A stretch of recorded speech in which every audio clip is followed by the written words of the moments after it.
எஸ்தரின் புஸ்தகம் 2ஆம் அதிகாரம் 3வது வசனத்தை எல்லாருக்கும் திருப்பிடுங்க. பக்கம் 624வது பக்கம்.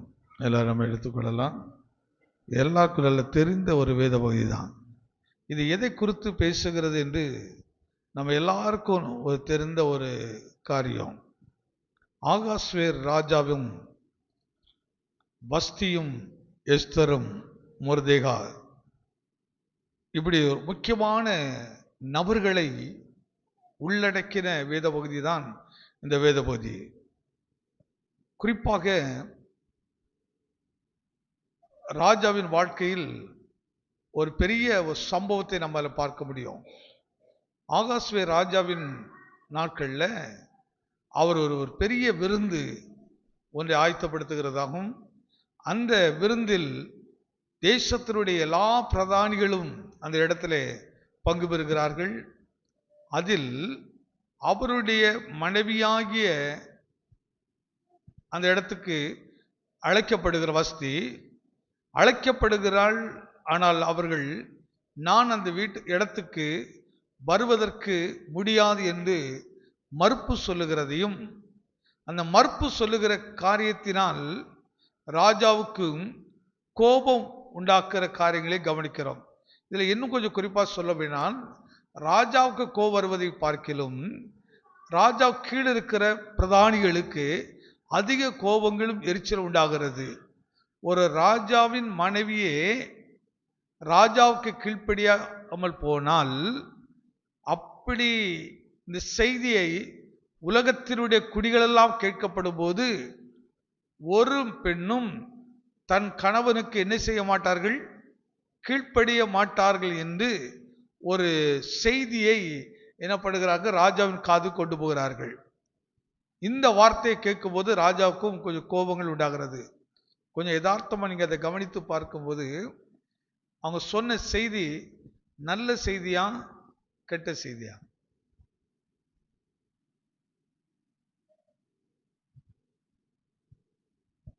ராஜாவின் இடத்தில், அது முழு அதிகாரத்தை அப்படியே படிச்சுட்டு இருந்தேன்னா டைப் பண்ணிட்டே இருக்கும். அந்த சம்பவத்தை அப்படியே சொல்லிட்டு வரேன். எதுன்னு நமக்கு எல்லாம் தெரிந்த ஒரு சம்பவம். என்ன நடக்கும்? ராஜாவிடத்தில் பேசுறாங்க, ஐயா, உங்க வார்த்தைக்கு உங்களுடைய மனைவியை கீழ்ப்படியாவிட்டால்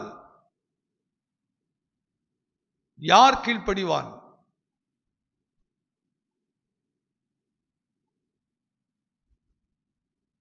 என்ன டீச்சர்?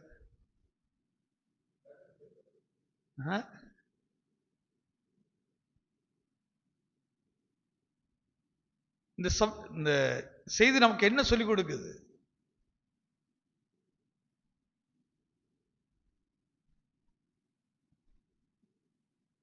இதை நாம் எழுத்தின்படி ஒரு அனுபவமாக இருக்கிறது. அதே நேரத்தில் அது ஆவிக்குரிய காரியங்களில் இன்னொரு விதத்தை நமக்கு காட்டுகிறது. இந்த ராஜா யாருக்கு அடையாளமாக இருக்கிறார்? வஸ்தி யாருக்கு அடையாளமாக இருக்கிறார்? எஸ்தர் யாருக்கு அடையாளமாக இருக்கிறார்?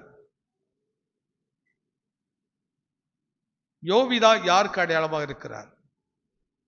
ரொம்ப அற்புதமான ஒரு ஆவிக்குரிய ஒரு சத்தியம் நிறைந்த ஒரு வேத பகுதி எஸ்தரின் புஸ்தகம். எஸ்தரின் புஸ்தகம் அப்படி சில விஷயங்கள் அப்படியே சொல்ற பாருங்க. ராஜாவினுடைய இதை குறித்து இயேசு கூட சொல்கிற விருந்தெல்லாம் குறித்து பேசுறாரு. இந்த காரியெல்லாம் குறித்து இந்த இடத்துல ராஜாவின் விருந்துக்கு அவன் சொன்ன ஒரு பதில் பாருங்க. அங்கே எல்லாரும் எப்படி இருப்பார்கள்? குடித்து வெறித்து இருப்பார்கள். அந்த இடத்தில் எப்படி நான் வருவேன்? ஞாபகம் இருக்குதா? ஒரு திருப்பு குடிகார கிறிஸ்தவர்கள் அப்படின்னு ஒரு மெசேஜ் கொடுத்தேன். எத்தனை ஞாபகம் இருக்குது? ஒரு நல்ல பிரிச்சுவல் இருக்கவங்களுக்கும் நல்ல குடித்து வெறித்திருக்கிறவர்களுக்கும் சில ஒற்றுமை உண்டு. அக்கா நான் குடிக்க சொல்றேன்னு அப்படி எடுத்துறாதீங்க, தப்பெல்லாம் எடுத்துறாதீங்க. நல்லா குடிச்சிட்டு நல்லா இருக்கிற, அதாவது பாருங்க, எல்லாத்தையும் மறந்துடுவான் அவன். எல்லாவற்றையும் மறந்து அவன் எப்படி இருப்பான்னு சொன்னா அப்படியே ஒரு புது உலகத்தில் இருப்பான். கவனிச்சிருக்கீங்களா? அவன் பார்வையில் அவன் தான் ராஜா, அவன் தான் எஜமான், அவன் தான் ஒரு பெரிய அதிகாரி, அவன் தான் ஒரு பெரிய பலசாலி. அந்த யார் என்னை எதிர்க்க முடியும்? நான் சொல்றதா சட்டம், நான் விரும்புகிறபடி. அப்படி ஒரு புது உலகத்துக்குள் கடந்து போகிறோம். இதை போல பரிசுத்தாவின் அபிஷேகத்தை பெற்று ஆவியிலே நிறைந்திருக்கிறவர்கள் ஒரு புதுமையான ஒரு அனுபவத்துக்குள் கடந்து போகிறார்கள். ஒரு புதிதான ஒரு அந்த அபிஷேகம் அவங்களை நடத்துகிறது நீங்க பார்க்க முடியும். ஆனாதான் அந்த இடத்துல அந்த கிறிஸ்தவத்துக்கும் அந்த பிரிச்சுவல் கிறிஸ்தவத்துக்கும் இதுக்கு உள்ள ஒரு வித்தியாசம். ஏன் இந்த காரியத்தை சொல்றேன்னா, அப்போஸ்தலர்களை படிக்கும்போது சொல்லுகிறார்கள், இவர்கள் குடித்து வெறித்து இருக்கிறார்கள் என்று. அப்போஸ்தலர்கள் ஆவியில நிறைந்து ஜெபம் பண்றாங்க. அங்கதான் முதல் ஆவிக்குரிய சபை உண்டாகுது, அங்கதான் அப்போஸ்தலருடைய சபைகள் ஸ்தாபிக்கப்படுது. ஆனா அந்த சபைக்கு முதல் பெயர் வைத்தது இவர்கள் குடிகாரர்கள், குடித்து வெறித்திருக்கிறவர்கள். அப்பொழுது பேதுரு பேசுறாரு, அப்பா இது என்ன மணி, இந்த நேரத்தில் யாராவது குடிச்சுக்கிட்டு இருக்க முடியுமா? அப்படி இல்லப்பா, எங்களுக்கு பரலோகத்தில் இருக்கிற தேவனுடைய ஆவினாலே நிரப்பப்படுகிறோம், ஆவினாலே பேசுகிறோம், ஆவினாலே பலவிதமான பாஷைகளை பேசுகிறோம். நீங்கள் கேட்கிற, அவங்களே சொல்லுகிறார்கள், இவர்கள்லாம் இந்த நாட்டுக்காரங்களை நம்ம நாட்டு பாஷையில இப்படிலாம் பேசுகிறார்கள். எப்படி பேசுகிறார்கள்? அந்த ஆவில நிறையும் போது ஒவ்வொருவரும் விளங்காத பாஷைகளில் அவர்கள் பேசி அவர்களை பிரமிக்க வைக்கிறார்கள், ஆச்சரியப்பட வைக்கிறார்கள். ஏன்னா அதுவரை அப்படி ஒரு அனுபவத்தை சபை காணவே இல்லை. அப்படிப்பட்ட ஒரு அனுபவத்தை கிறிஸ்தவம் காணாதபடினாலே அவர்களுக்கு ஒரு பெரிய ஆச்சரியத்தை உண்டாக்கியது. இயேசு கிறிஸ்து மரித்து உயிர்த்தெழுந்த பின்பு அப்போஸ்தலர்கள் எல்லாரும் ஒரு இடத்துல ஒருமனப்பட்டு கூடியிருக்கும் போது பரலோகத்தில் இருக்கிற தேவனுடைய ஆவியானவர் அப்படி வல்லமையாக இறங்கினதை பார்க்க முடியும். அப்போஸ்தலர்கள் புஸ்தகம் 2ஆம் அதிகாரத்தில் இந்த பகுதியை நான் பார்க்க முடியும். மற்றவர்களோ இவர்கள் மதுபானத்திலே நிறைந்திருக்கிறார்கள் என்று பரியாசம் பண்ணினார்கள். நல்லா கவனித்து பாருங்கள், யாரை பரியாசம் பண்ணுகிறார்கள்? ஆவியிலே நிறைந்து ஆவியிலே நிறைந்தவர்களாக காணப்படுகிறவர்களை மற்றவர்கள் பார்த்துட்டு என்ன செய்யறாங்க? பரியாசம் பண்ணுகிறார்கள், பரியாசம் பண்ணுகிறார்கள். இந்த காரியத்தை தான் இங்கே யார் செய்கிறான்? எஸ்தர் புஸ்தகத்தில் ஆகாஸ்வருடைய ராஜாவினுடைய மனைவியாகிய வஸ்தி சொல்லுகிறார்கள், ஐயா எப்படி வர முடியும், எப்படி இருக்க முடியும்? ஒரு பிரிச்சுவல் ஆவிக்குரிய அனுபவத்துக்கு எஸ்தரின் புஸ்தகம் ஒரு அடையாளம். அடையாளம். இப்ப நான் அதுக்குள்ள போகல. இது நிமித்தமாக அந்த அம்மாவை என்ன செய்கிறார்கள்? தள்ளிவிட்டு இப்ப அந்த இடத்துக்கு இன்னொருத்தரை கொண்டு வர வேண்டும். இது எதை காட்டுது பாருங்க?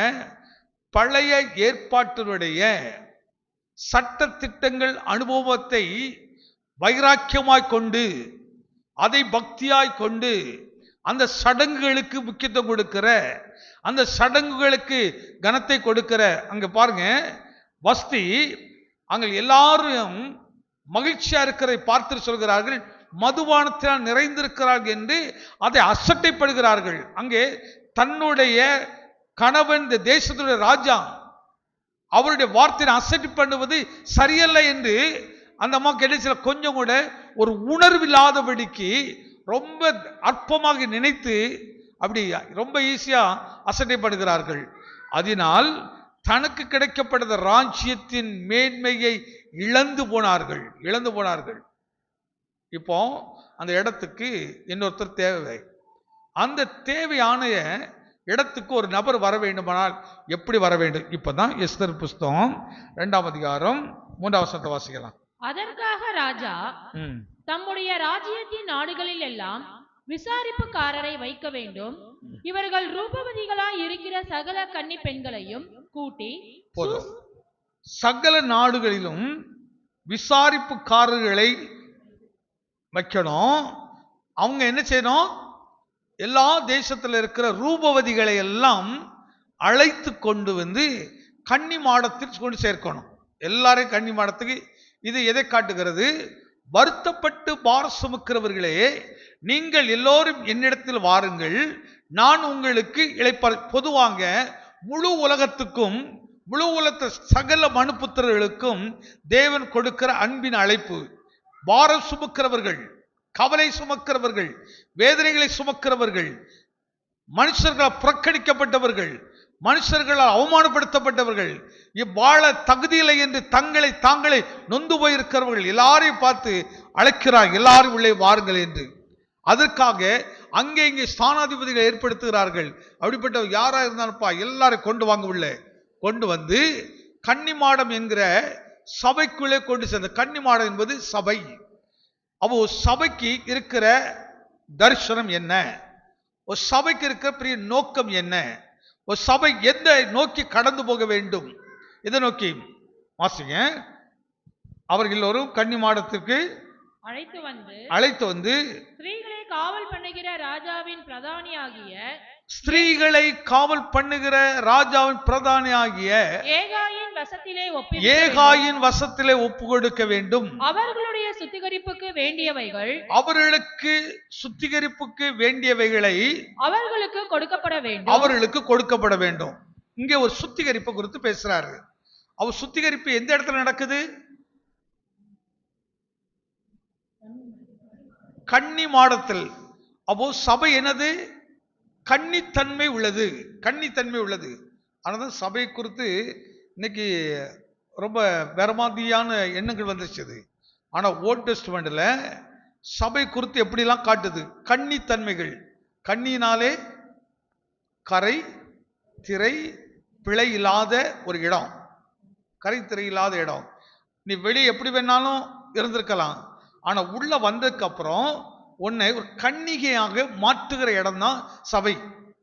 அவங்க இந்த உலகத்தின் ஆசீர்வாதத்தை குறித்து பேசுற இடம் சபை கிடையாது.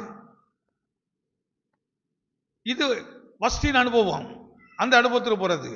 ஆனா தரிசனம் உள்ள இடம், தரிசனத்தை குறித்து வாஞ்சி உள்ள இடம், அதாவது ராஜாவுக்கேற்ற ராணியை உருவாக்குற இடம் சபை. அப்போ சாதாரண ஒரு ராஜாவே அவளுக்கு தேடும்போது எப்படி தேடுறாரு? கரைப்படாத ஒரு ஸ்திரீ வேணும், கரைப்படாத ஸ்திரீ வேணும். அப்படியானால் நம்முடைய கர்த்தரா இயேசு கிறிஸ்து குறித்து வேதம் சொல்லுகிறது, அவர் குற்றமில்லாதவர், கரையில்லாதவர். அவர் எப்படிப்பட்டவர்? ஒரு சபையை விரும்புகிறார். அது எப்படிப்பட்ட விசுவாசிகளை தேடுகிறார். அதனால நம்ம சபைங்கிறது ஏன் சில கண்டித்து உணர்த்த வீடு இருக்குது. இன்னைக்கு சபைகள் நம்ம சில விஷயங்கள்லாம் தப்புன்னு சொன்னா ஏற்றுக்கொள்ள மாட்டோம். ஒருத்தருக்கு ஒரு ஊழியக்காரர் விதமா சொன்னார், தம்பி நம்ம சபைகள்ல தவறு செய்யறவங்களை தெரிய வரும்போது அவங்களுக்கு அதை கண்டித்து உணர்த்தி அதை விட்டுட்டு உள்ள வாணிதான் சொல்லணும், அதை விட்டுட்டு உள்ள வாணிதான் சொல்லணும். அதுக்கு அவரே சொல்றாரு, நீ இப்படி சொன்னீன்னா அவங்களுக்கு கூப்பிட்டு மரியாதை கொடுக்கறதுக்கு நிறைய சபைகள்லாம் இருக்கும், நிறைய ஊழியக்காரங்கள்லாம் இருப்பாங்க. அது உனக்கு ரொம்ப கஷ்டமா இருக்கும், ரொம்ப கடினமா இருக்கும். ஆனா கடினமாக இருந்தாலும் அதுதான் உண்மையான ஒரு விஷயம், அதுதான் உண்மையான விஷயம். நீ அவங்களுக்கு அதை கண்டித்து உணர்த்தி அவங்கள விடுபடி வைத்து அவங்களை சேர்த்தியன்னா ஒரு காலங்கள் வரும்போது மகிமைக்குள் பிரவேசிக்கும் போது அங்கே ஒருவரை காணும்போது அவர்கள் ஆனந்தம் அடைவார்கள். அல்லாவிட்டால் இன்னொரு இடத்துல காணப்பட வேண்டியிருக்கும். வேதனையும் துன்பமும் நிறைந்த இடத்தில் காணப்படும் போது அவர்கள் வேதனைகளை துடித்து கொண்டிருப்பார்கள். ஐயோ, போதகருடைய ஆலோசனை உபதேசத்தை நான் அசட்டை பண்ணிவிட்டேனே, வெறுத்து விட்டேனே என்று அவர்கள் புலம்பிக் கொண்டிருப்பார்கள். அதையும் நீ பார்க்க வேண்டியது இருக்கும். அதனால் அப்படி உன்னை நீ நேசிக்கிறவர்கள் யாரும் சென்று விடாதபடிக்கு நீ கருத்தாய் புத்தி சொல்ல வேண்டும், உண்மையாய் சொல்ல வேண்டும். நீ அதுல எந்த இடத்துல நினைச்சோட மற்றபடி யோசிக்கவே கூடாது. பிசாசு இப்படி ஒரு ஆலோசனை கொண்டு வருவான், இப்படி சொன்னால் எப்படி என்று அப்படிலாம் யோசிக்க கூடாது. ஏனென்றால் அவர் சொன்ன ஒரு விஷயம் நீ கவனித்து பார் தம்பி, வேதத்தில் ஆதியாமத்திலிருந்து வெளிப்படுத்துற வரை எழுத்தின்படியும் பார், நிழலாட்டமும் பார், ஆவிக்குரியதை பார், தேவனுடைய ராஜ்யத்துக்குள் பிரவேசித்த ஒரு சின்ன கூட்டம் தான் இருந்துச்சு. வேதம் நமக்கு தெளிவுபடுத்தி காட்டியிருக்குது. அப்ப அந்த சின்ன கூட்டத்துக்குள்ள, அதனாலதான் தேவனுடைய ராஜ்யத்துக்கு போற வழி இடுக்கமான வழி அப்படிங்குது. அங்க நீ எப்படி பெற முடியாது, அப்படியே டான்ஸ் ஆடிட்டு பெற முடியாது, அப்படியே பரவசத்துல நீ பெற முடியாது. அந்த இடுக்கம் என்ன, இப்படி இந்த வார்த்தைகளினாலே உனக்கு சுபாவத்தை நீ கொன்று அந்த கிரியைகளை அழித்து அந்த கிரியைகளினால் வந்திருக்கிற எல்லா பாதிப்பிலிருந்து நீ மீட்கப்பட்டு உள்ள நுழைஞ்சு திரும்பி பார்க்கும்போது உன்னுடைய ஆத்மா அப்படியே கலிகுறும். நீ பரவசம் அடைவாய், பரவசம் அடைவாய், ஆனந்தம் அடைவாய். இந்த அனுபவத்துக்குள் ஜனத்தை இப்படியாவது கொண்டு போறதுக்கு தான் சபைகளை கத்தர் வைத்திருக்கிறாராம், ஊழியர்களை அதுக்குதான் ஏற்படுத்திருக்கிறாராம். ஒரு காரியத்தை கொஞ்சம் கவனத்தில் கொடுங்க. சபையில் 5 விதமான ஊழியங்கள் எல்லாருக்கும் நல்லா தெரியும். இந்த 5 விதமான ஊழியங்கள்ல கடைசியாக சொல்லப்பட்ட ஊழியம் எது?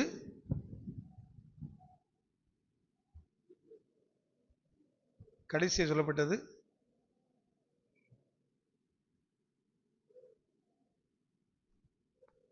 தீர்க்க தரிசனமா? கடைசியான ஊழியம் என்ன ஊழியம்? போதகர் ஊழியம். அதான் ஏகாயின் ஊழியம். ஏகா எங்க யார் என்னென்ன ஊழியங்களை செய்தாலும் கடைசி அவர்களை கொண்டு வந்து சேர்க்கிற இடம் எது? கன்னி மாடத்துக்குள் கொண்டு சேர்க்கணும். அதுக்கு அங்கங்கே பிரதானிகளை ஏற்படுத்துகிறான், எல்லாரும் ஏற்படுத்தி அவங்களை கொண்டு வரணும். பிரச்சனையாக மாறுகிறது அல்லது ஊழியத்துடைய மாற்றம் எப்படி உண்டாகிறது சொன்னால், அங்கங்கே ஏற்படுத்தப்படுகிறவர்கள் என்ன செய்ய ஆரம்பித்து விடுகிறார்கள் என்றால், ஏன் நாம் ஒரு சபையாக மாறக்கூடாது அப்படின்னு நினைச்சிருவோம். ஆனால் நிறைய வித்தியாசங்கள் அந்த அழைப்புக்கும் இந்த அழைப்புக்கும் உண்டு. இருக்குதா இல்லையா? அந்த அழைப்புக்கும் இதுக்கும் நிறைய வித்தியாசம் உண்டு. அந்த எஸ்தர் புஸ்தகம் அந்த 3ஆம் அதிகாரத்தில் பாருங்கள், நாடுகள் முழுவதும் பிரதானிகளை என்ன செய்யுங்கள்? ஏற்படுத்துங்கள்.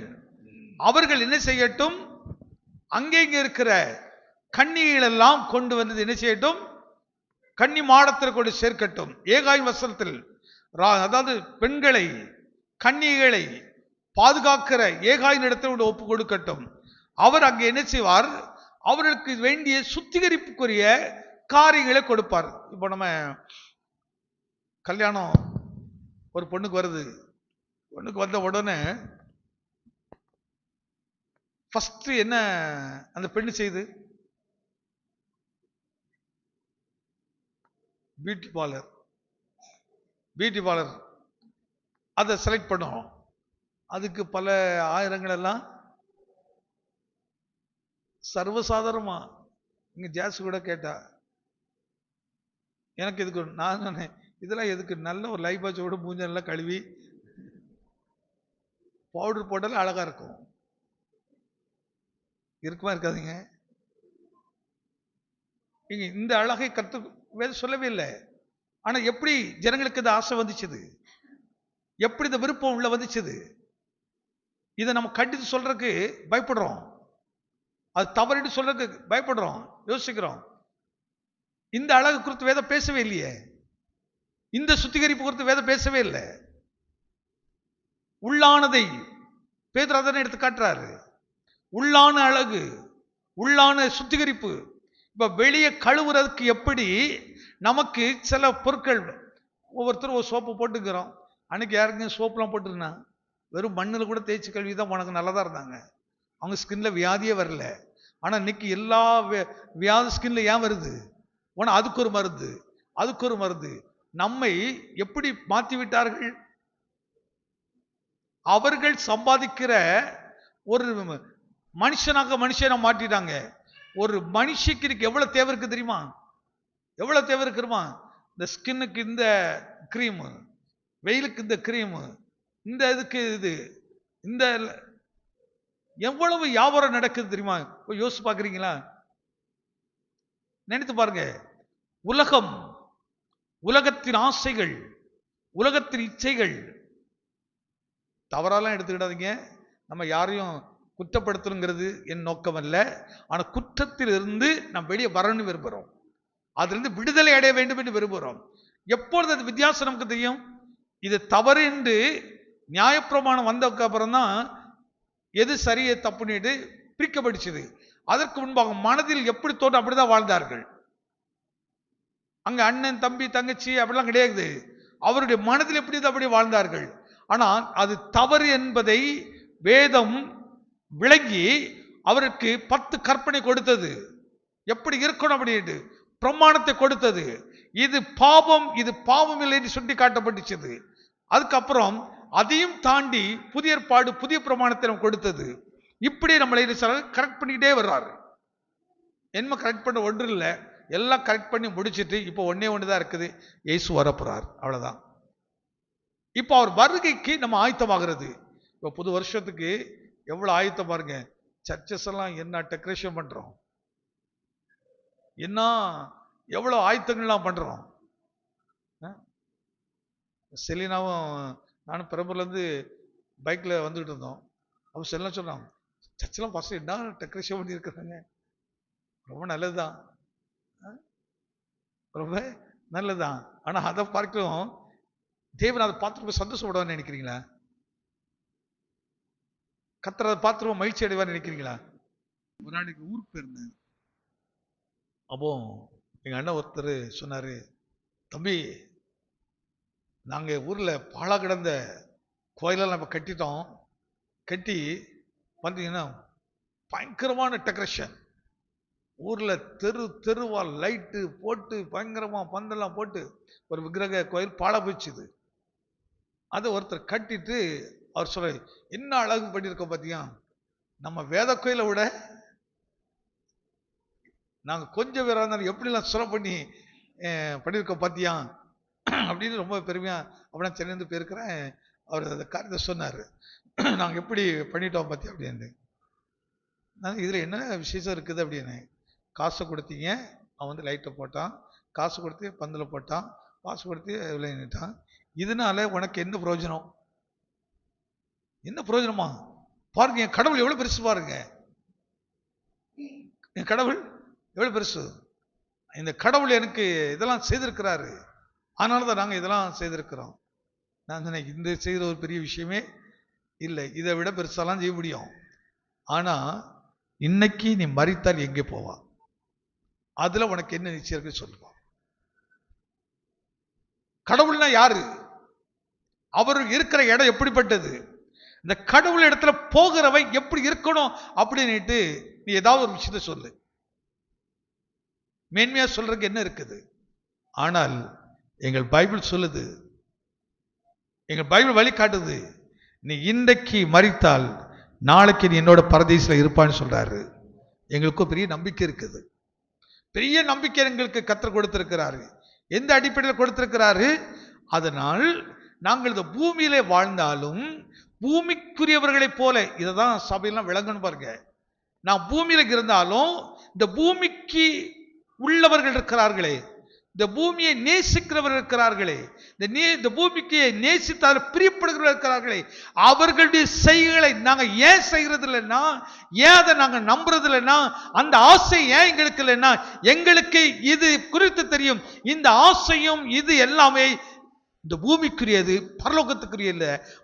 பரலோகத்துக்குரிய நாம் அன்பு, சந்தோஷம், சமாதானம், நீடி சாந்தம், பொறுமை, இச்சையடக்கம், இப்படிப்பட்ட உள்ளான அலங்காரமே எங்களுக்கு எங்க பைபிள் எதை கற்றுக் கொடுக்கிறது?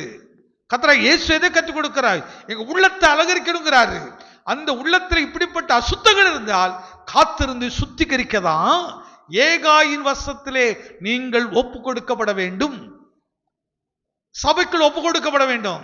அப்போ சபை உன்னை நீ ஆசீர்வாதமா இருப்பான்னு சொல்லிக்கிட்டு இருப்பதுக்கு சபை அல்ல. அதுக்குதான் கர்த்தர் யாரை வைத்திருக்கிறாரு? அப்போஸ்தலர்களை வைத்திருக்கிறாரு, தீர்க்கதரிசிகளை வைத்திருக்கிறார், சுவிசேஷங்களை வைத்திருக்கிறார்கள்.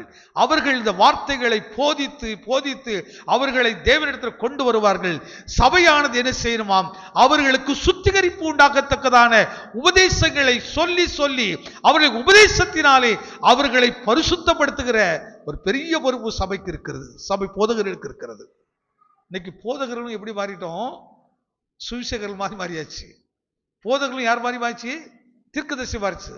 அது எப்படி உள்ள வந்துச்சு? இது ஏசுராஜ் பண்றதை நான் பண்ண முடியாது. அவங்க அழைப்பு வேற, என்னுடைய அழைப்பு வேற. சிலர் சுவிசேஷகமாக இருப்பார்கள், போதிக்கவும் செய்வார்கள் இருக்கும்.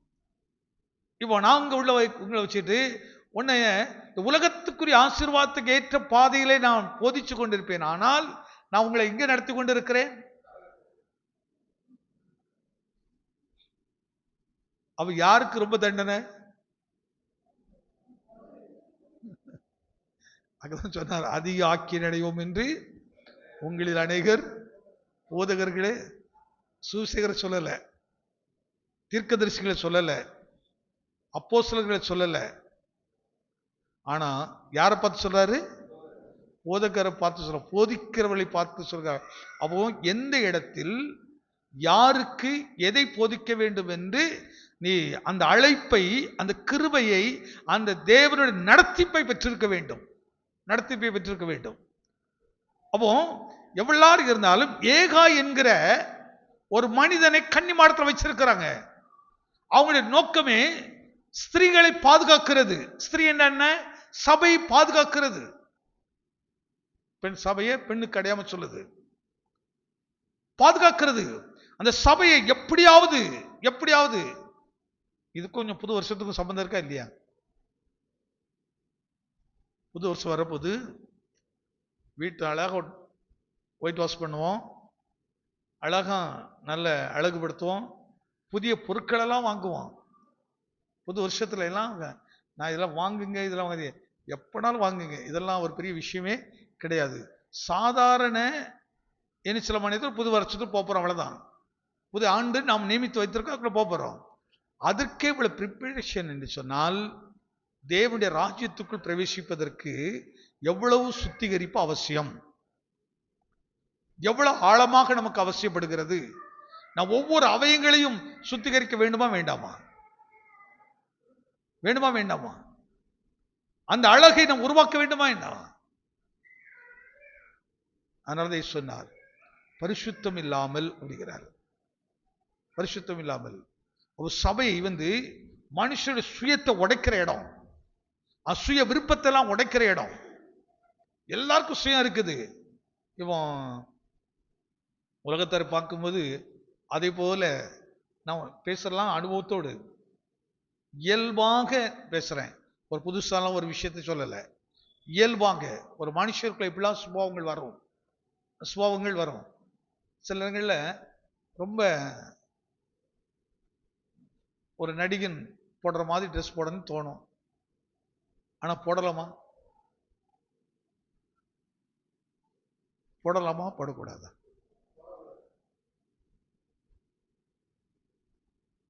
நம்ம கார்னோட சர்ச் பிரதிஷ்டையில ஒரு போதகர் வந்திருந்தாங்க. அப்போ அவர் ரொம்ப வித்தியாசமான ஒரு ட்ரெஸ்ல போட்டிருந்தாரு. அவங்களும் சபை நடத்துற வேலை. அப்போ எனக்கு சில விஷயம் டவுட் தான், கேட்டுருவோம் அப்படின்ட்டு கேட்டேன். அப்போ அவர் ஒரே வார்த்தை சொல்றாரு, இதெல்லாம் எந்த மூடன்னு சொல்லி கொடுத்தது? அவர் சொன்ன ஒரு வார்த்தை, இதெல்லாம் எந்த மூட சொல்லி கொடுத்தது? போதகர் இப்படிதான் ட்ரெஸ் பண்ணணும், இப்படிதான் பண்ணணும் அப்படின்னுட்டு யார் சொல்லி கொடுத்தா? கடவுள் அதையே பார்க்கிறாரு இல்லையே? அதெல்லாம் ஒன்றும் பார்க்கல. நான் சொன்னேன், அப்பாவுக்கும் பையனும் கொஞ்சம் வித்தியாசம் தெரிய வேண்டாமா? ஒரு பொண்ணை கூட சொல்லுது, அம்மா எங்களை மாதிரி நீங்க ட்ரெஸ் பண்ணாதீங்க, நீங்க சேரீ கட்டிட்டு வாங்க, நான் சுடிதார் போட்டிருக்கேன், நீங்களும் சுடிதார் போட்டு நானும் போட்டா அப்போ அம்மா பிள்ளையாரு வித்தியாசமே தெரிய மாட்டேங்குது. நடந்த சம்பந்தம் சொல்றேன். சில வீட்டில் உங்க வீட்டில் கூட அப்படி நடந்திருக்கலாம், நடக்கலையா? சில பிள்ளைகள் அம்மாவை பார்த்து சொல்லிருக்குது, அம்மா வேண்டாம். அந்த பிள்ளைக்கு ஒரு பயமா இருக்குது, அம்மா ரொம்ப இளமையா தெரியுது நம்மளை பார்த்து.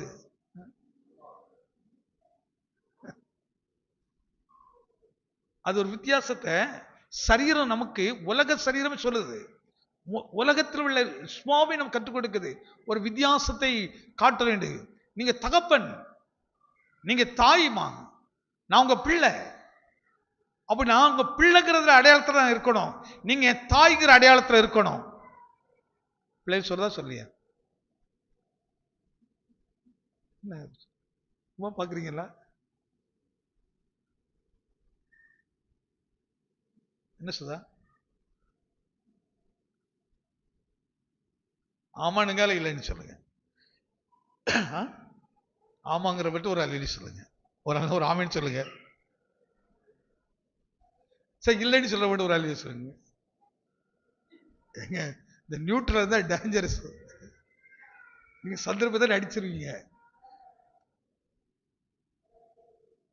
ஒருத்தர் போய் என் வாழ்க்கையில் நடந்ததெல்லாம் சொல்றேன். என் வாழ்க்கை எங்க ஜாஸ் ஒருத்தர் சொன்னான், எப்பா நீங்க கொஞ்சம், நான் அதுக்கு ஒருத்தர் கொஞ்சம் ட்ரெஸ் எல்லாம் அப்படி மாத்திக்கிட்டேன், கொஞ்சம் மாத்திட்டேன். அதுக்கு ஒருத்தர் கொஞ்சம் வெயிட் போடணும்னு நினைச்சேன். அதுன்னு சொன்னா, நீங்க எனக்கு அப்பா அம்மா தெரியல, அண்ணம்மா தெரியுங்க அப்படின்னா. அப்போ பிள்ளைக்கு அது ஒரு உறுத்தலா இருக்குது. அப்ப கொஞ்சம் வெயிட்லாம் போட்டு கூட கொஞ்சம் அப்படின்ட்டு கொஞ்சம் மாத்திரேன். ஏன்னா என் பிள்ளை கஷ்டப்படக்கூடாது, அவன் மனதில் கூட அந்த வருத்தம் வந்துடக்கூடாது. ஒரு விளத்து சந்தோஷம், ஆண்டவரை இவ்வளவு இளமையா வைத்திருக்காக என் ஆத்துமாவே கர்த்தரை சோத்திரி. யாரை சொல்ல நம்ப மாட்டோம், ஆனா நம்ம பிள்ளை எப்படி சொல்றதுன்னா உண்மையாக சொல்லும். நம்ம பிள்ளைங்க போய் சொல்லவே சொல்லாது. ஆமா, என்ன சொல்றது, கொஞ்ச நாள் ஜாக்சன் கூட அது ரொம்ப ஆசீர்வாதம். அப்போ போதகர்கள் அப்படி என்று சொல்லும்போது அவர்களுக்கு ஒரு கணம் இருக்குது, ஒவ்வொருவருக்கும் ஒரு கணம் இருக்கு. எனக்கு அந்த வார்த்தை ரொம்ப அவர் சொல்ல, எந்த மடையன் இப்படி சொன்னான், இப்படிதான் ஒடுக்கக்கூடாது, இப்படி எல்லாம் பண்ணக்கூடாது என்று. நான் இதுக்கு வேற அவர்கிட்ட ஆர்குமெண்ட் பண்ண விரும்பல. அப்படியே சரி சரி விட்டுருங்க, எனக்கு கேட்கணும்னு தோணிச்சுது. ஏன்னா அந்த ஒரே வார்த்தை எல்லாம் முடிஞ்சு போச்சுது. எந்த வருஷம் அவருடைய மனம் முழுவதும் இந்த உலகத்துக்கு ஏற்ற விருப்பத்துக்குள் விரும்பி இருக்கிறது, அல்லது அதை நேசிக்கிறதா இருக்கிறபடியினால் அந்த அகத்தின் அழகுதான் முகத்தில் தெரியும். நம்ம சுவாபம் எப்படி தெரியும்னா, நான் உள்ள என்ன இருக்கிறதோ அது அப்படியே வெளியே கொஞ்சமா தெரிய ஆரம்பிச்சிடும். அந்த உள்ளத்துக்குள் வசனத்தின் அடிப்படையில் சுத்திகரிப்பு உண்டாகும் போது, வசனத்தை அடிப்படையில் சுத்திகரிக்க சுத்திகரிக்க சுத்திகரிக்க நம்முடைய சுவாபங்கள் வேற மாதிரி வேற லெவல்ல போயிடும். இந்த உலகம் எதெல்லாம் பெருசு சொல்றோம் அத்தனை நமக்கு காலு கீழாக தெரியும், நீ அத்தனை உங்களுக்கு தூசியாகவே தெரியும். இந்த உலகத்தை பெரிய பணம்னு நினைக்கும். ஆனா ஒரு சுத்திகரிப்பிலே பூரணப்படுகிற ஒரு ஊழியனுக்கு, ஒரு விசுவாசிக்கு அந்த பணத்தை குறித்த ஒரு பெரிய எண்ணம் இருக்காது, பெரிய தாட் இருக்காது, அது குறித்த ஒரு ஆசைகள் இருக்கிறதே இல்லை. அவனுக்கு ஒரே காரியம், எல்லாத்தையும் கர்த்தர் பார்த்து கொள்ளுவார், அவ்வளவுதான் இருக்கும். எதை நம்புறீங்க? கர்த்தர் எனக்காக அவசியம் கொடுப்பார்.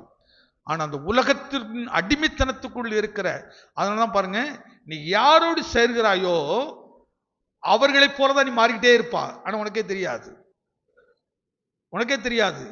எதுக்கு சுத்திகரிப்பு? சபையில சுத்திகரிப்பு வைத்திருக்க நோக்கம் என்ன? எதற்காக இவ்வளவு பிரயாசப்படுகிறார்கள்? எதுக்காக? சாப்பாடு எனக்கு வேண்டாம், எனக்கு எது வேண்டாம், நான் கர்த்தருடைய சமுத்திரம் ஏன் காத்திருக்கணும்?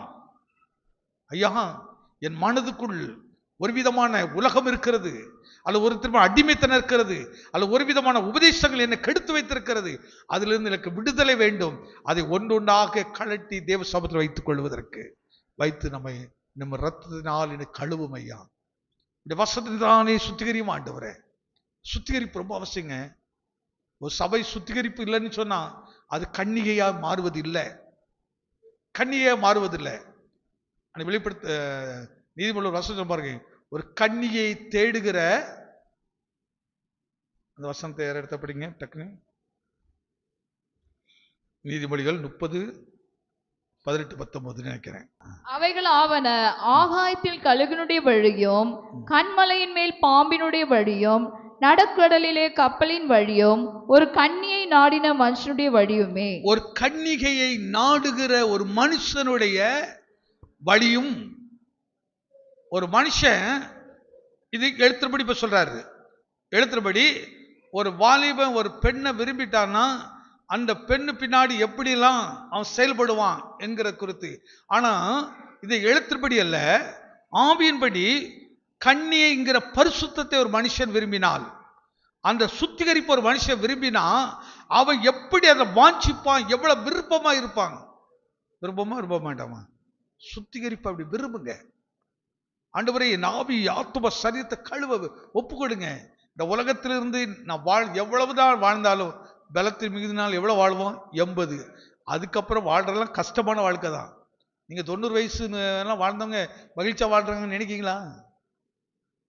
இல்ல.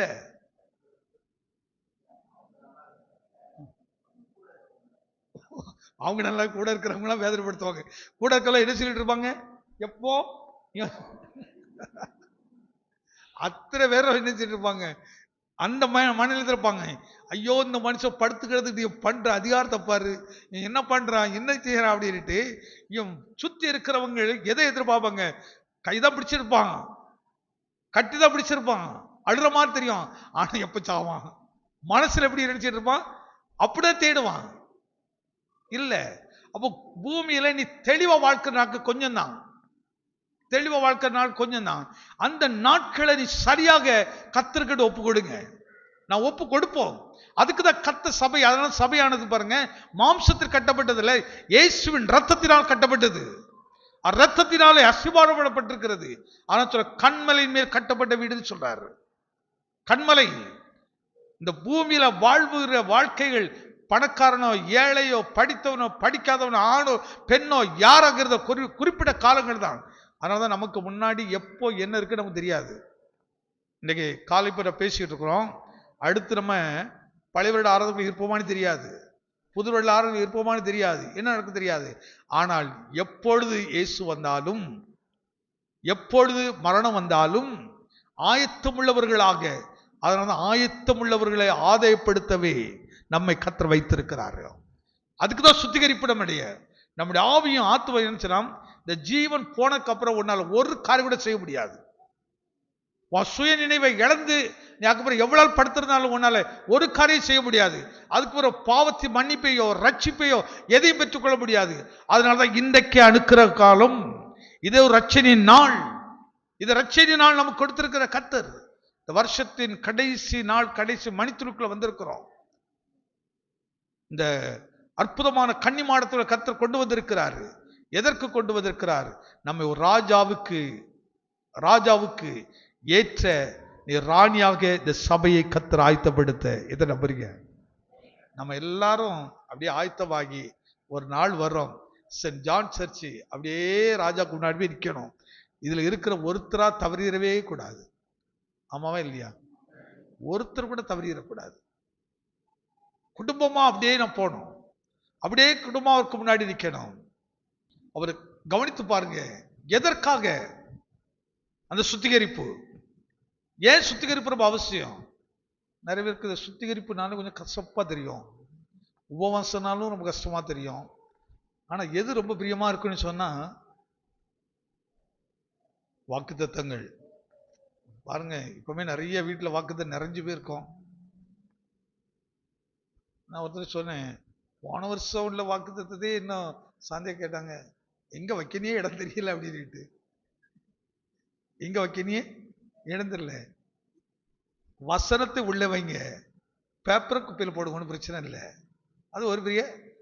ஆனா நம்ம மைண்ட்ல எப்படி சொன்னோம், இது வசனம், வசனம் எழுத்துல இருக்குன்னா இதா பிரயோஜனம் உண்டா? இருதயமாகிய கற்பலையில் எழுதுங்கள், அதன்படி நடங்கள், அதன்படி நடங்கள். சில வீட்டுல பாத்தீங்கன்னா வீட்டுல செவர்ல இடமே இருக்காது, ஜன்னல் கம்பியாக கட்டி கட்டி வச்சிருப்பாங்க. நான் உண்மையை சொல்றேங்க, நிறைய வீடுகள்ல இடம் இல்லாம என்ன செய்வாங்க, அது ஒரு சென்டிமெண்ட். எப்படின்னா, ஐயோ இது வசனம், இதை எப்படி நம்ம துற வைக்கிறது, எப்படி துற வைக்க? நான் அப்படி நினைக்கிறதே இல்லை. நான் எப்படி நினைப்பேன், வசனம் என்பது என் இருதயத்துக்குள் இருக்கணும், வசனத்தின்படி நடக்கணும், வசனத்தை நேசிக்கணும். வசனத்தை பேசுகிறவர் அல்ல, அதன்படி செய்கிறவர்களாகவே மாறணும். அப்போ கர்த்தர் எழுத்த பார்த்து மார்க் போடுவாரா, உள்ளத்துல வாழுகிற வாழ்க்கையை பார்த்தா? நம்ம ஆட்கள் ரொம்ப சென்டிமெண்ட் ரொம்ப பிடிக்கும் பாருங்க. பிடிக்காது. சிலருக்கு ரொம்ப சென்டிமெண்ட், அம்மா சென்டிமெண்ட், அப்பா சென்டிமெண்ட், கணவன் சென்டிமெண்ட், மனைவி சென்டிமெண்ட், பிள்ளை சென்டிமெண்ட். நானும் இதெல்லாம் ரொம்ப அற்பமா நினைக்கிறாள். இந்த சென்டிமெண்டா நமக்கு கிடையாது. ஒரே ஒரு வசனம், கர்த்தர் காற்று வழி என்ன, நான் உனக்கு போதித்து நீ நடக்க வேண்டிய வழியில என்னை நடத்துவேன். ஏன்னா நாங்க பழகின ஊழியர்கள்லாம் அந்த மாதிரி டெடிக்கேட்டடான ஆட்கள். நான் சின்ன வயசுல பழகினதெல்லாம் முதிர் வயது உள்ளவர்கள். அவரிடத்த டவுட்டெல்லாம் கேட்பேன். பாஸ்டர் ஜெபமணின்னுட்டு என் திருவீட்டில் உண்டு. நான் ஏதாவது மனசு ரொம்ப கஷ்டமா இருந்தா இங்கேருந்து நேரம் அவங்ககிட்ட போவேன். போயிட்டு கொஞ்சம் பேசுவேன். அப்படியே பேசும்போதே அவங்க சில ஆலோசனை கொடுப்பாங்க. உடனே திடப்படுத்தி தைரியப்படுத்தி. ஆரம்ப நாட்களில் ரொம்ப கஷ்டங்கள், பிள்ளைகள் உடல்நிலை, பொருளாதாரங்கள், ஊழியத்தில் சில நெருக்கடிகள் இப்படிலாம் வரும்போது சோர்வு வரும். சோர்ந்து போகும்போது உடனே நம்ம ஏஜில் உள்ளவங்ககிட்ட யார்கிட்டயும் போகிறதில்லை. அந்த முதிர்ந்த வயது உள்ளவர்கள் அவங்க நிறைய ஆலோசனை அப்படியே கொடுப்பாங்க. நான் அவங்கள்ட்ட போய் ரொம்ப விஷயம் சொல்ல மாட்டேன். லைட்டாக கொஞ்சம் மனசுக்கு ரொம்ப இருக்குது அப்படின்னா அப்படியே வார்த்தை கொடுத்து அப்படியே தேட்டோம். கொஞ்ச நேரம் திடமாயிருவோம். அப்படி ஆலோசனை கொடுத்து உடனே நம்ம அவங்க கையில் ஒரு காணிக்கை கொடுத்துட்டு அப்படி ஜோமிட்டு வரும்போது ஒரு சந்தோஷமா இருக்கும், மகிழ்ச்சியா இருக்கும். ஆனால் ஒரு நாள் கூட சொந்தத்தை தேடி நான் போனதே இல்லை. ஐசகேட்டெல்லாம் நான் இதுவரை ஒரு நாள் என் பிரச்சனை பேசினதே இல்லை. எங்கள் மாமனார் இடத்துல ஒரு நாள் பேசல. எங்கள் சகோதரர் என் சூழ்நிலையை இது நாள் வரை எங்கள் உறவின் இடத்துல யார் இடத்துல பேசினதே கிடையாது. அப்படி பேசுறது ஒரு நாளும் அப்படி குறிப்பிட்ட சில ஊழியர்கள் உண்டு, எல்லாரும் இடத்துலையும் கிடையாது. முதிர் வயது உள்ளவர்கள் அவங்க போதிப்பார்கள், அவங்க சொல்லிக் கொடுப்பாங்க. இதில் கொஞ்சம் ஒன்று ஆராய்ந்து பார்த்துக்க. சில அவங்க சொல்லும்போது நம்ம குத்துற மாதிரி இருக்கும், நம்ம கஷ்டமா இருக்கும். ஏன்னா வீட்டை வந்து சொல்ல போன மாதிரிலாம் இருக்கும். ஆனால் கரெக்டாக இருக்கும், அது ரொம்ப கரெக்டாக இருக்கும். அதனால்தான் உங்களை பரிசுத்தப்படுத்திக் கொள்ளுங்கள், நாளைக்கு அற்புதத்தை காண்பீர்கள். இன்னைக்கு உங்களை பரிசுத்தப்படுத்திக் கொள்ளுங்கள். அற்புதத்தை காண்றதுக்கு தான் சுத்திகரிப்பணும். ஒரு புது வருஷத்துல போறோம், நல்லா சுத்திகரிங்க, தேவ சித்தத்துக்கு ஒப்பு கொடுங்க, நிறைய நல்ல தீர்மானத்தில் எடுங்க, நல்ல உண்மையுள்ளவர்களாய் மாறுங்கள். அப்போ ஏகாயின் இடத்துல நீ வராம சுத்திகரிப்போட நடப்பது இல்லை. உன்னை நீங்க சுத்திகரிக்க முடியாது. நீதி எப்படி இருக்கும், அது அழுக்காது. நீ நினைச்சோ இதுல என்ன தப்பு இருக்குது, இது என்ன தப்பு, வான் இதுல இப்படிதான் தெரியும். ஆனா ஏகாயின் இடத்துல வரும்போதுதான் உனக்கு சுத்திகரிக்கிற பொருளை கொடுப்பாங்க. ஏகாயிரத்து வரும்போதுதான் எது உனக்கு தேவைன்னு தெரியும், அவனுக்கு கொடுப்பான். அதனால்தான் ஊழியக்காரரிடத்தில் சபைக்குள், நான் ஊழியக்காரர் தனிப்பட்ட முறையில் வர்றது கூட, சபையில் வரும்போது சபையில் போதிக்கும் போது கர்த்தர் பேசுவாரு, அவர் ஒன்று பேசுவாரு. தனிப்பட்ட முறையில் கூட சில இடத்துல மாம்சத்தில் பேசுற நிறைய வாய்ப்புகள் இருக்குது. ஆனா உபதேசங்கள் வரும்போது, வசனங்கள் வருது, அது பொய் சொல்வதில்லை. அப்ப உங்களுக்கு அந்த ஆவியில விளங்கும் பாருங்க. ஏன் ஏகாயிரத்தோடு ஒப்பு கொடுக்க சொல்லுகிறாரு? அந்த வார்த்தையை மீண்டும் ஒரு முறை படிக்குமா? அதற்காக ராஜா தம்முடைய ராஜ்யத்தின் நாடுகளில் எல்லாம் விசாரிப்புக்காரரை வைக்க வேண்டும். இவர்கள் ரூபதிகளாய் இருக்கிற சகல கன்னி பெண்களையும் கூட்டி சூசான் அரண்மனையில் இருக்கிற கன்னி மாடத்துக்கு அழைத்து வந்து ஸ்திரீகளை காவல் பண்ணுகிற ராஜாவின் பிரதானியாகிய ஏகாயின் வசத்திலே ஒப்புவிக்க வேண்டும். அடுத்து பாருங்க, அதுல சொல்ற விஷயம், ஒப்பு கொடுத்துரு. அப்படி விட்டுட்டு போறது இல்ல. அவர் கையில ஒப்பு கொடுத்த பிறகு இப்ப முழு பொறுப்பு யாருடைய பொறுப்பு? போதகனுடைய பொறுப்பு, சபையினுடைய பொறுப்பு. சபை அதை என்ன செய்யணும், கவனிக்கணும். ஐயா கொஞ்சம் தப்பு பண்ணா கூட கூப்பிட்டு கேட்கணும், என்னம்மா சரியில்லையே. ஒரு தகப்பனும் தாய் அப்படிதான் பிள்ளைகளை கவனிச்சு பார்க்கணும். கவனித்து புத்தி சொல்லிட்டே இருக்கணும். எத்தனை உங்க பிள்ளைகளை எப்படி கவனிச்சு சொல்றீங்க? நேற்று சொன்னல, உங்க பிள்ளைங்க சபை கரெக்டா போறேன்னா எத்தனையோ வீட்டில் பெரம்பு எடுத்து வரட்டுறீங்க. பிள்ளை உனக்கு ஒரு விக்கிரகம், பிள்ளை மேல உனக்கு அப்படி ஒரு பாசம். தெளிவா விளங்கிடுங்க. விக்கிரகத்தை நம்புகிறவர்கள் தேவன் வெறுக்கிறவர். உனக்கு எது மேல ஒரு விக்கிரமா மாறக்கூடாது. ஒரு உண்மை நேசிப்புற கண்டிப்பு தான். உண்மையா நேசிப்புற புத்தி சொல்றது தான். புத்தி சொல்லு, கேட்கலையா அடுத்துரு பெரம்பு கை எடுத்துரு. முதிர் வயதுல அது விடாது இருக்கும். முதிர் வயதுல அது விடாது இருக்கும். அவ சுத்திகரிப்பு எவ்வளவு அவசியம் பாருங்க. அது சொல்றாரு பாருங்க, ஏகாவியின் வசத்துல ஒப்பு கொடுத்து விடு, அவன் என்ன செய்வானா, சுத்திகரிப்புக்கு வேண்டியவைகள் எல்லாம் அவருக்கு கொடுப்பான். சுத்திகரிப்புக்கு வேண்டியதெல்லாம் கொடுப்பான். அவ சுத்திகரிப்புக்கு என்ன ஒரு உபதேசம் இருக்குது, சுத்திகரிப்பு என்ன ஒரு வழி இருக்குது. சும்மா அவன் இஷ்டத்துக்கு சுத்திகரிக்க முடியாது. அவ சுத்திகரிப்புக்கு நடத்துகிற சில ஊழியக்காரங்கள்ல சுத்திகரிப்பு ஊழியத்தை சிலர் ரொம்ப அருமையா நடத்துவாங்க. ரொம்ப அருமையா நடத்துவாங்க. மணிக்கணக்கில் இந்த சுத்திகரிப்பு ஜபத்தை அப்படியே கொண்டு போயிட்டே இருப்பாங்க. அது எத்தனை பேர்லாம் அதை அனுபவிச்சுங்கன்னு தெரியல. இந்த சுத்திகரிப்பு வார்த்தைகளை சொல்லி சொல்லி சொல்லி சொல்லி அப்படியே ஜபத்துல நடத்துறது. இன்றைக்கு உங்களை பரிசுத்தத்துக்கு ஒப்பு கொடுங்க. வாசிங்க ஏசாயா புத்தகம் 1ஆம் அதிகாரம் 19வது வசனம். ஏசாயா 1:19. நீங்கள் மனம் திரும்பி செவி கொடுத்தால் தேசத்தில் நன்மை புசிப்பீர்கள். தேசத்துடைய நன்மையை புசிப்பீர்கள். என்ன அழகா ஒரு வார்த்தை பாருங்க.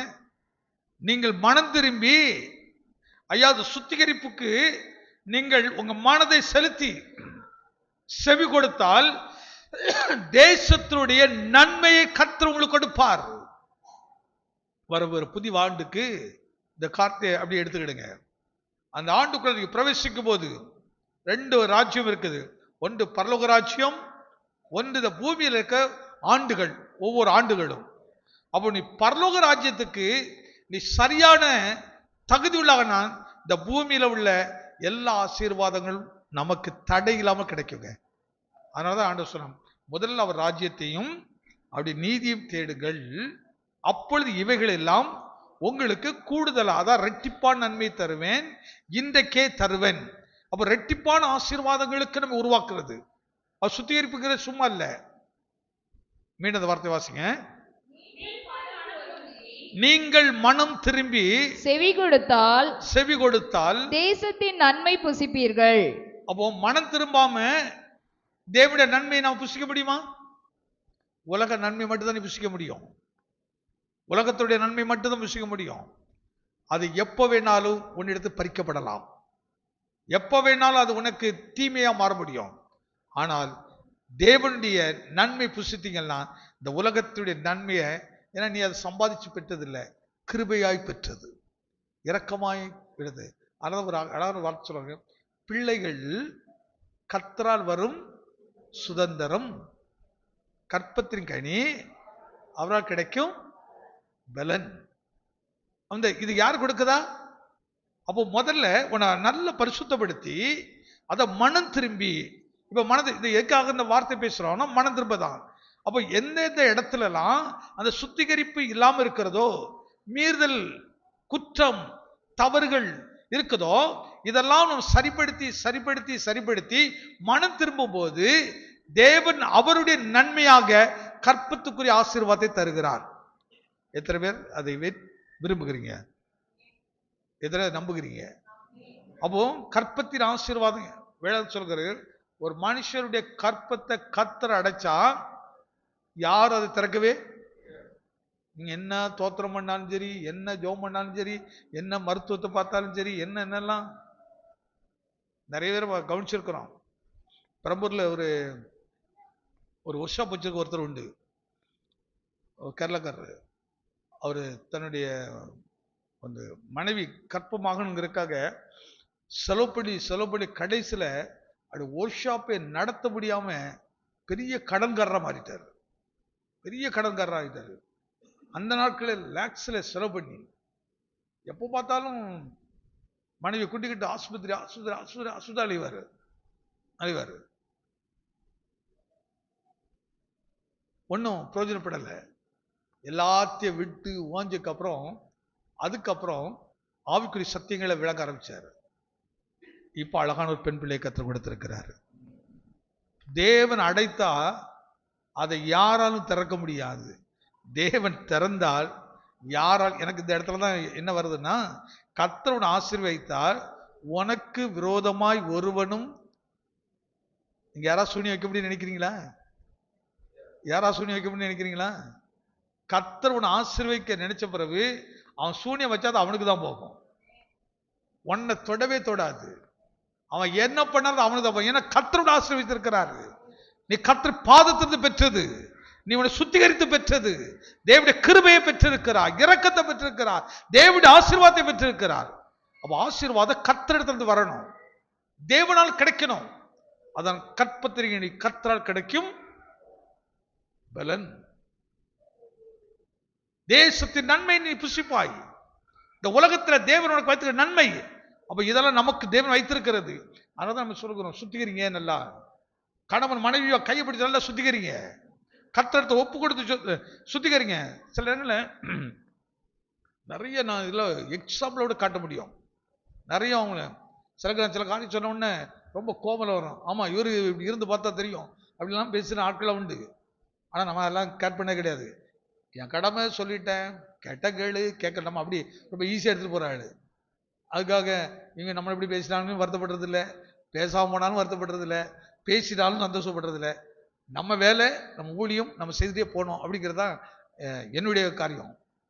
அப்போ சிலருக்கெல்லாம் அப்படி இருக்காங்க. இப்படி சில இடங்கள் எல்லாம் அப்போ தெளிவுபடுத்திருக்கிறேன். நீ குறிப்பிட்டு இன்னாரோட நீ ஒப்புரவாகலைன்னா கர்த்தர் ஜெபத்தை கேட்க முடியாது, கர்த்தரோடு இதை செய்ய முடியாது. நீ மனம் திரும்பி தான் ஆகணும். நீ மனம் திரும்பலைன்னா கர்த்தர் உனக்கு தேசத்து நன்மையை கொடுக்க முடியாது. ஏசாயா தீர்க்கதரிசனமா சொல்லப்பட்ட வார்த்தை இது. அந்த வார்த்தை ரொம்ப அற்புதமான வார்த்தை. தேசத்தின் நன்மை உனக்கு தருவேன், அழகா சொல்றாரு பாருங்க. தேசத்துடைய மேன்மையானது உனக்கு தருவேன், அழகா சொல்றாரு. அதே ஏசாயா 1:16 என்ன சொல்றாரு பாருங்க. உங்களை கழுவி சுத்திகரியுங்கள். என்ன சொல்றாரு? உங்கள் என்னது? உங்கள் கிரியைகள் இருக்கிற பொல்லாப்பை என் கண்களுக்கு மறைவாக அகற்றிவிட்டு தீமை செய்வதை விட்டு ஓயுங்கள். ஆமென். ஐயா, நீ என்னதான் மறைவில் என்னென்ன செய்கிறாயோ, ஒருவேளை நீங்க யாரும் பார்க்க வைக்கிறேன், ஆனாக்கு ஒரு பலன் இருக்குங்க. நீ தீமை செய்தா தீமைக்கு ஒரு பலன் இருக்குது, நன்மை செய்தா நன்மைக்கு ஒரு பலன் இருக்குது. நீ டெடிக்கேட்டோட கர்த்தருக்கு வாழ்ந்தாக்கு ஒரு பலன் இருக்குது. எதை செய்தாலும் அதுக்கு ஒரு பலன் இல்லாம, அதனாலதான் சொல்லுகிறோம், அநியாயமா எதையும் சம்பாதிக்காதீங்க, லஞ்சம் வாங்கி சம்பாதிக்காதீங்க, வட்டிக்கு கொடுத்து சம்பாதிக்காதீங்க, இப்படிலாம் பொருளாதாரத்தை சேர்க்காதீங்க. எப்படி சேர்க்கணும் அப்படி சொன்னா, கர்த்தருடைய ஆசீர்வாதத்தை கூட சேர்க்கணும். அப்படி பாதத்தில் அமர்ந்திருந்து கொஞ்சம் கிடைச்சாலும் பரவாயில்ல, கொஞ்சம் கொஞ்சமா வந்தாலும் பரவாயில்ல, கொஞ்சம் கொஞ்சமா வந்தாலும் பரவாயில்ல. ஆனா அது எல்லாரையும் பார்க்கிலும் உண்மை உள்ளதாக இருக்கும், மகிழ்ச்சியா இருக்கும், வேதனை இல்லாததா இருக்கும். கர்த்தரின் ஆசீர்வாதமே ஐஸ்வர்யத்தை தருவதில்லை. அதான் சொல்லுகிற அந்த சொல்ற பாருங்க, உங்களை கழுவி. இப்ப கழுவுறதுனால எதுனால கழுவுறது? டெட்டால் போட்டு கழுவுறதா? வெளியே தான் டெட்டால் போட்டு கழுவ முடியும், சோப்போட்டு கழுவ முடியும். ஆனா உள்ள கழுவுறது எது? வசனம். வசனம் தான் உள்ள கழுவும். அதனாலதான் வசனத்தை கேட்கிறவர்கள் மாத்திரம் இல்ல, அதன்படி செய்யணும், அதுபடி நடக்கணுங்கிறாரு. கழுவி உங்களை பரிசுத்தப்படுத்துங்கள். அழகாத வார்த்தை. அடுத்து சொல்ற பாருங்க,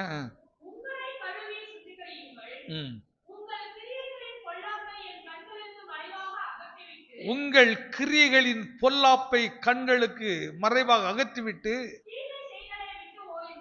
தீமை செய்வதை விட்டு ஓயுங்கள். எதுல ஓயணும்? எதை படிக்கணும்? அதுல ஓய்ந்துடணும். ஆனா படிக்க வேண்டிய விஷயம் ஒண்ணு இருக்குது. சுத்திகரிக்க இந்த சுவாவம் உள்ள வரணும். நன்மை செய்கிற சுவாவங்கள் நமக்கு என்ன செய்யும்? படிக்க. இதை கற்றுக்கொள்றது நம்ம கன்னிமாடத்துல வர்றோம். கன்னிமாடத்துக்குள்ள வந்திருக்கிற நோக்கம் நம்மை சுத்திகரித்து நன்மை செய்ய படிக்கணுங்க.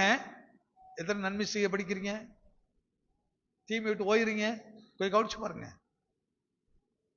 ஒருத்தர் கவனித்து பாருங்க. இப்படி நம்மை நாமே சோதித்து அறிந்தால் வரப்போற புதிய வருஷம். ஏன்னா இந்த கடைசி நேரத்தில் கொஞ்ச நேரம் நின்று தோத்திரம்னு வராது. அப்போ இப்போ வார்த்தை கேட்டுட்டு கொஞ்ச நேரம் முழங்கால் பட்டு, ஆண்டவரே என்னை உச்சந்திலிருந்து உள்ள கால் மட்டும் உங்க வசனத்தினால என்னை சுத்திகரிங்கப்பா. ஆண்டவரே ஒரு மனம் திரும்புதல் உணர்வை எனக்கு தாருங்க. எனவே தீமை செய்யக்கூடாதுங்கிற உணர்மை. அதனால்தான் பாருங்க, சகை வீடத்தை அந்த கவனிச்சு பாருங்க, தீமை செய்து வீட்டு நிறைய பொக்கிஷத்தை சேர்த்து வைத்திருந்தான். தீமை செய்து சேர்த்து வைத்திருந்தான். ஆனால் இயேசு கிறிஸ்து அந்த வீட்டுக்குள்ள போன உடனே சுத்திகரிப்பு நடக்குது பாருங்க. அவர் போன உடனே, அவரு இயேசுல போன உடனே சுத்திகரிப்பு நடக்குது. நடந்த உடனே சொல்லுகிறான், ஆண்டவர் ஏசு சொன்னாரா நீ அநியாயமா சம்பாதிச்சு வச்சிருக்கான்னு சொன்னாரா? இல்ல, உணர்வு ஆவி உள்ள வந்துட்டு, ஆவியான உள்ள நுழைஞ்சாரு. இயேசு போன உடனே அப்படியே சகையுடைய உள்ளத்துக்குள் பரிசுத்த ஆவியனோட நுழைந்த உடனே அவனுக்கு காட்டுறாரு, ஐயோ தீமை தீமை தீமை தீமை, என் வீட்டில் இருக்க எல்லாமே தீமையினால் சம்பாதிக்கப்பட்டது. உடனே சொல்ற, ஆண்டவரை நான் ஒரு இடத்தில் ஒன்னை ஏமாத்திருந்தா அது நாளத்திலே திரும்ப கொடுத்துடுறேன். இப்படி எப்படிங்க சொல்ல முடியுது? 1 லட்சம் ரூபாய் நான் ஏமாத்துறேன், அனுப்பி எவ்வளவு கொடுக்க போறேன்? 4 லட்சத்தை திரும்ப கொடுக்க போறேன். எப்ப சொல்ல முடிஞ்சது? சுத்திகரிப்பு, கழுவப்படுதல், அந்த வார்த்தை, அந்த அபிஷேகம், அந்த உணர்வு உள்ள போன உடனே இப்ப இயேசு வாயத்தில் பேசல. ஏன்னா இயேசுவே சுத்திகரிப்பு உள்ளவர், இயேசுவே பரிசுத்தம் உள்ளவர், இயேசுவே நீதி உள்ளவர், இயேசுவே உண்மை உள்ளவர், இயேசு அநியாயத்தை இதை சம்பாதிக்கவில்லை, அவர் எல்லாவற்றையும் நீதியை சம்பாதித்தவர். நீதிமான் உள்ள போன உடனே சகோதரி வீடு நீதிமான் கூடாரம் மாறிச்சது. நீதிமானுடைய கூடாரத்திலே ரட்சிப்பின் கம்பீர சத்தம் உண்டாயிருக்க எத்தனை விசுவாசிக்கிறீங்க? வரப்போற புதிய ஆண்டுகளை இப்படி மகிழ்ச்சியோடு பிரவேசிக்க நினைக்கிறவங்களா கரங்களை தட்டி ஆண்டவரை பயன்படுத்துங்க. என் தகப்பனை என்னை அப்படி ஆயத்தப்படுத்துங்க, என்னை அப்படி சுத்திகரிக்கிற ஒப்பு கொடுக்கிறேன். என் ஆவியிலும் ஆத்துமாவும் சரீரத்திலும் அப்படிப்பட்ட விடுதலை வேண்டும் ஆண்டவரே. இயேசு ஒரு வீட்டுக்குள்ள நுழைந்தார், அவ்வளவுதான். நான் இன்னைக்கு வீட்டுல தங்கணும். அதுக்கு ஒரே ஒரு விஷயம் தாங்க, சகையுடைய மனதில் இயேசுவை பார்க்கணுங்கிற ஒரு உணர்வு வந்ததினால்தான் அவன் விரும்பினான் ஆண்டவரை பார்க்கணும் அப்படின்ட்டு. பார்க்கணும்னாரு. ஆண்டவர் சொன்னாரு, நீ பார்க்கல பாட்ட வாக்குள்ளே வரங்கிறாரு. எதை நம்புறீங்க? இன்னைக்கு அந்த இயேசு நமக்குள்ள வரன்னு விரும்புகிறாரு. அவை சுத்திகரிக்க சுத்திகரிக்க மகிமையின் ராஜாவின் நீ மனைவியாக மாறுறார். அவருடைய கரை உன்னை அணைத்துக் கொள்ளுகிறது. பஸ்தி இழந்தாள், எஸ்தர் அதை சுதந்திரித்தாள். ஆமேன். அதனால்தான் முந்தினோர் அநேகர் பிந்தினோராயும், பிந்தினோர் அநேகர் முந்தினோராயும். கர்த்தர், ஒருவேளை நீ நேற்று ரட்சிக்கப்பட்டிருக்கலாம், புதுசு ஆண்டவரை ஏற்றுக்கொண்டிருக்கலாம். பரம்பரையா இருக்கிறவனுக்கு கிடைக்காத ஒரு பாக்கியம் நமக்கு இருக்குது. நிறைய பேர் பரம்பரையில் இருக்கிறவங்களுக்கு சடங்கு ரொம்ப முக்கியமா இருக்கும். அது கொஞ்சம் உணர்வுலாம் வராது. இது தப்பு இல்லை, அது தப்பு இல்லை, அப்படியே தோணும். ஆனால் நேரடியா கிறிஸ்துவின் உபதேசத்தை கேட்டவனுக்கு அப்படியே மனதில் ஒரு பெரிய மாற்றம் வரும். அந்த சுத்திகரிப்பு நடக்க நடக்க அப்படி எண்ணங்கள், சுபாவங்கள் நன்மை செய்ய உடனே. சகைக்கு நன்மை செய்ய யாரும் கற்றுக் கொடுத்தா? யார் புதகம் பண்ணா? உணர்வு. அதனால தாவி கேட்கிற, உணர்வுள்ள ஆவி எனக்கு தாரும், உணர்வுள்ள ஆவியை தாரும். அப்ப உனக்கு அந்த நன்மை செய்யணுங்கிற அந்த சுபாவம் என்ன வரலன்னா நீ என்ன சுத்திகரிக்கப்படலை, இன்னும் கட்டுக்குள்ள உட்கார்ந்துகிட்டு இருக்கிறா, இன்னும் சுயத்துக்குள்ள உட்கார்ந்துகிட்டு இருக்கிறா, அந்த பழக்கத்துக்குள்ளே இருக்கிறா. உனக்கு எவ்வளவு வேணா தீமை செய்திருக்கட்டுங்க, கத்தனுப்பி அவங்க மன்னின்னு சொல்ல உடனே போய் நீங்க மன்னிப்பு கேட்டுருங்க. நீ அவங்களால கோடிக்கணக்கில் நஷ்டம் கூட பட்டிருக்கலாம், அவமானம் கூட பட்டிருக்கலாம். ஆனா ஆண்டவர் சொல்லும் போது அப்படியே மனம் திரும்பிடுங்க, அப்படியே கீழ்ப்படிஞ்சு இருக்கிறேன். அதுல என்ன பிரச்சனை இருக்கு? நீங்க ஆண்டவருக்கு கீழ்ப்படிங்களா, மனுஷருக்கா? யாருக்கு கீழ்ப்படிய விரும்புறீங்க? யாருக்கு உண்மையா இருக்க விரும்புறீங்க? தீமைக்கு உண்மையா இருக்க விரும்புறீங்களா, நன்மைக்கு உண்மையா இருக்க விரும்புறீங்களா? நன்மைக்கு உண்மையா இருக்க விரும்புற மட்டும் அப்படியே கரங்களை வைத்து ஸ்தோத்திரத்தோடு, ஆண்டவரே நான் அது விரும்புகிறேன் ஐயா, அதை நான் விரும்புகிறேன் ஆண்டவரே, நான் நன்மைக்கு ஆண்டவரே தோழனாக இருக்கணும், நன்மைக்கு நான் விரும்புகிறவனாக இருக்கணும் ஐயா, அதுக்கு கீழ்ப்படுகிறவனாக இருக்கணும். தீமையை என்னை விட்டு அகற்றி போடும், தீமையை அகற்றி போடும். நன்மை செய்ய பழகுங்கள், நன்மை செய்ய படியுங்கள். நன்மை செய்யறது படிக்கலாம் வராது. நன்மை செய்யற யார் செய்ய முடியும்? அப்படி வேத்த படி, அது தியானி, அது தியானிக்க தியானிக்க தியானிக்க தாங்க அந்த சுவாவம் நமக்குள்ள வரும். அது ஏன் கர்த்தர் சொல்றாரு, கர்த்தருடைய வேத்த இரவும் பகலும் தியானமா இருக்கிற மனுஷன் பாக்கியவான். ஒருத்த பாருங்க, எப்பவும் ஒரு தீமையான காரியத்தையே நினைத்துக்கிட்டே இருக்கான்னு சொல்லுங்க, அதே பேசிட்டு இருக்கான்னா கரெக்டா அவனே அந்த தீமையா மாறிடுவான். நீங்க யாராவது குறை சொல்லி பழகிட்டே பாருங்க, கடைசி அந்த குறை சொல்றாவே நீங்க மாறிடுவீங்க. ஆனா நீங்க நன்மையை படிச்சுட்டீங்கன்னா நன்மையான ஆளாவே மாறிடுவீங்க. அழகா சொல்றாருல ஒவ்வொரு விஷயமா. அப்படி படிப்போமா?